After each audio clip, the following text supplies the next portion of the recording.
हम लोग मुसलसल थकन और मायूसी का शिकार क्यों हैं और इसकी वजह क्या है?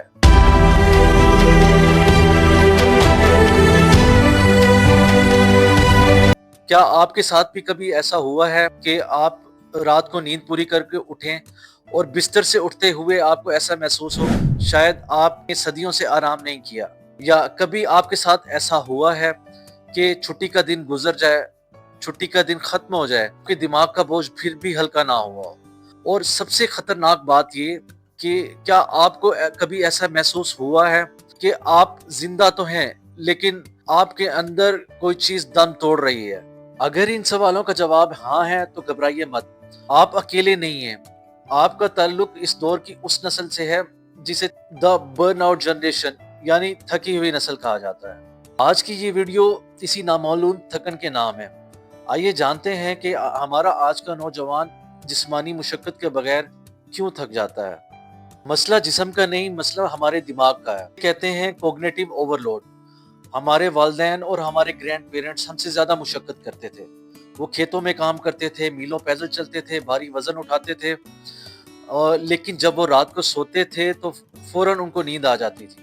उनके चेहरों पर वो वीरानी नहीं थी जो आज के 25 साल के नौजवान के चेहरे पर वीरानी नजर आती है।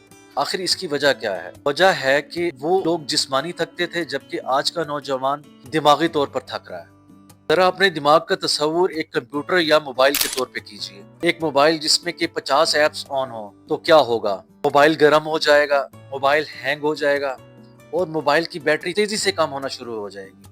यही हाल आज के नौजवान का भी है। नौजवान व्हाट्सएप पे बात कर रहा है लेकिन उसके दिमाग में करियर की टेंशन चल रही है, सियासत का गुस्सा भी है और दूसरों की शादी के कंपैरिजन भी है और फिर महंगाई का खौफ भी है। न्यूरो साइंस की जबान में इसे कॉग्निटिव ओवरलोड कहते हैं। हमारा दिमाग मुसलसल प्रोसेसिंग कर रहा होता है और वो एक मिनट के लिए भी ऑफलाइन नहीं होता। यही वजह है कि रात को हम सो भी जाते हैं तो हमारा दिमाग जाग रहा होता है। वो स्टैंड बाय पर नहीं जाता, वो बस अपनी स्क्रीन ऑफ करता है मगर बैकग्राउंड में डाटा चल रहा होता है। और यही वजह है कि जब हम सुबह जागते हैं तो हम फ्रेश फील नहीं करते क्योंकि हमारी रूह ने तो आराम किया ही नहीं। इसकी दूसरी वजह है बदले की नींद यानी रिवेंज बेड टाइम प्रोक्रेस्टिनेशन।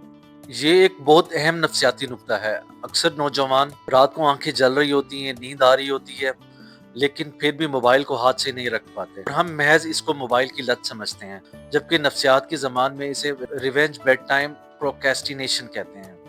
आसान अल्फाज में ये वो आदत है जब इंसान जानते हुए भी देर तक जागता है क्योंकि दिन भर उसे अपने लिए वक्त नहीं मिला। रात को वो खुद से बदला लेता है कि अब मैं अपना वक्त लूंगा चाहे मुझे अपनी नींद कुर्बान क्यों ना करनी पड़े। सारा वक्त हमारा दूसरों के लिए होता है, बॉस के लिए, जो के लिए, घर वालों के लिए, ट्रैफिक के लिए, पढ़ाई के लिए। और अब जब सारे सो जाते हैं तो ये दिमाग अपना रिवेंज लेता है कि अब मैं अपना टाइम लूंगा चाहे मुझे नींद कुर्बान क्यों ना करनी पड़े। वो कहता है कि ये वक्त सिर्फ मेरा है और मैं इसे सोने में जाया नहीं करूंगा, और चाहे उसे वो वक्त फजूल स्क्रॉलिंग करके क्यों ना गुजारना पड़े। ये लाशऊरी तौर पर अपनी आज़ादी वापस लेने की कोशिश है जो कि बदकिस्मती से हमें और थका देती है। तीसरी बड़ी अहम वजह है जज्बाती थकन यानी हमदर्दी का बोझ यानी कंपैशन फटीक। हम तारीख की वो पहली नस्ल है जो पूरी दुनिया का दर्द अपने बेडरूम में बैठ के महसूस करती है। फलस्तीन की जंग हो या सियासी हंगामे हो या फिर किसी मजलूम के साथ जुल्म हो, सोशल मीडिया के थ्रू ये सारा ट्रॉमा डायरेक्ट हमारे दिमाग तक पहुंचाया जाता है और हमारा दिमाग इतने गम और इतने गुस्से को प्रोसेस नहीं करता और इसका नतीजा इमोशनल नमनेस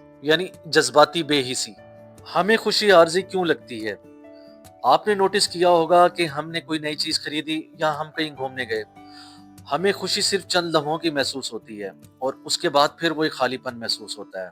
इसकी वजह यह है कि हमने आरजी प्लेयर और लज्जत को सुकून समझ लिया है। सोशल मीडिया पर आया हर लाइक, हर कमेंट और हर नोटिफिकेशन हमारे माइंड के अंदर डोपामिन रिलीज करता है। डोपामिन ही प्लेयर और लज्जत का हार्मोन्स है।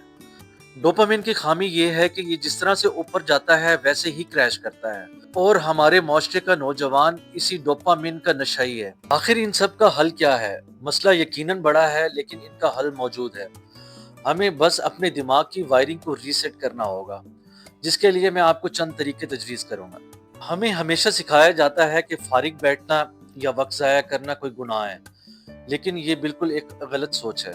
दिन में सिर्फ 10 से 15 मिनट نکال کر نکسن کی ایک عادت اپنائیں۔ نکسن دراصل ایک ڈچ طریقہ کار ہے جس میں آپ کچھ بھی نہیں کرتے، صرف آرام سے بیٹھتے ہیں تاکہ آپ کا دماغ پرسکون رہے اور آپ کا دماغ آرام کر سکے، جس کا مطلب ہے کہ آپ اس ٹائم کچھ بھی نہیں کرتے۔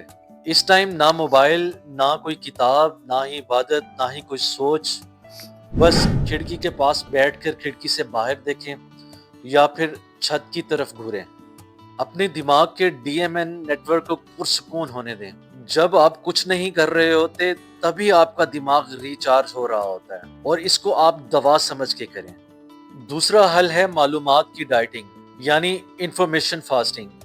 جس طرح آپ کا پیٹ خراب ہو تو ڈاکٹر آپ کا کھانا پینا بند کروا دیتا ہے، اسی طرح اگر آپ کا ذہن خراب ہے تو معلومات کی رسائی کو بند کر دیجیے۔ فیصلہ کریں کہ شام کو 9 بجے کے بعد اور صبح 10 بجے سے پہلے آپ دنیا کی کوئی خبر نہیں سنیں گے، نہ ہی کسی بحث میں پڑیں گے اور نہ ہی کسی مسئلے کو سنیں گے۔ اپنے دماغ کی ان پٹ کو کنٹرول کریں، جب کچرا اندر نہیں جائے گا تو بدبو بھی نہیں آئے گی۔ اس کا تیسرا حل ہے نیند کی روٹین اور روشنی کا تعلق۔ جب آپ رات کو سو نہیں پا رہے ہوتے تو اس کا تعلق آپ کی آنکھوں میں جانے والی روشنی سے ہے۔ شام کو سونے سے پہلے اپنے موبائل کا بلو لائٹ فلٹر آن کریں اور سونے سے 1 گھنٹہ پہلے موبائل استعمال کرنا چھوڑ دیں۔ یہ مشکل ضرور ہے، لیکن یہ آپ کی دماغ کی صحت کے لیے زندگی اور موت کا مسئلہ ہے۔ اور اس 1 گھنٹے میں وہ کام کریں جو کہ بوریت والے ہوں، جیسا کہ برتن دھونا، کاغذ پر کچھ لکھنا، جوتے پالش کرنا، کیونکہ بوریت نیند کی سب سے اچھی دوست ہے۔ اس کا چوتھا حل ہے فطرت اور مٹی سے رابطہ۔ ہم لوگ کنکریٹ کے جنگلوں میں قید ہو کے رہ گئے ہیں اور ہم لوگ الیکٹرانکس کے درمیان میں گھرے ہوئے ہیں۔ ہفتے میں 1-2 دفعہ کسی پارک جائیں اور گھاس کے اوپر چلیں اور مٹی کے ساتھ اپنا رابطہ قائم کریں۔ اسے گراؤنڈنگ کہتے ہیں، اور مٹی سے رابطہ آپ کے سٹریس ہارمونز یعنی کورٹیسول کو کم کرتا ہے۔ یہ کوئی روحانی ٹوٹکا نہیں بلکہ بایولوجیکل حقیقت ہے۔ درختوں کو دیکھنا اور پرندوں کی آوازوں کو سننا، یہ ہمارے دماغ کا قدرتی علاج ہے۔ پانچواں حل ہے نہ کہنے کی عادت اپنائیں، سیٹ دا باؤنڈریز، اور اپنی انرجی کو لیک ہونے سے بچائیں۔ ہر بحث میں حصہ لینا ضروری نہیں، ہر کال اٹینڈ کرنا ضروری نہیں ہے، ہر فنکشن پر، ہر محفل میں جانا ضروری نہیں ہے۔ اپنی صحت کو اولین ترجیح دیں۔ جو شخص یا چیز آپ کے ذہنی سکون کو برباد کر رہی ہے اس سے فاصلہ اختیار کر لیں۔ اس کے ساتھ ساتھ یہ ضرور ذہن نشین رکھ لیں کہ آپ مشین نہیں ہیں، آپ انسان ہیں اور آپ کو ہر وقت پروڈکٹیو رہنے کی ضرورت نہیں ہے۔ یہ جو آپ ہر وقت بھاگ رہے ہیں کہ میں پیچھے رہ جاؤں گا، یقین کریں آپ کہیں نہیں پہنچیں گے اگر آپ اندر سے ٹوٹ گئے۔ زندگی کوئی ریس نہیں ہے جہاں فنش لائن پر پہنچنے پر آپ کو کوئی میڈل ملے گا۔ رک جائیں، تھوڑا سانس لیں۔ اللہ نے آپ کو صرف ہیومن ڈوئنگ کے لیے نہیں بنایا بلکہ اللہ نے آپ کو ہیومن بینگ کے لیے بنایا ہے۔ اگر آپ کو میری ویڈیو پسند آئی ہو تو پلیز لائک، سبسکرائب اور شیئر ضرور کیجیے گا۔ Thank you.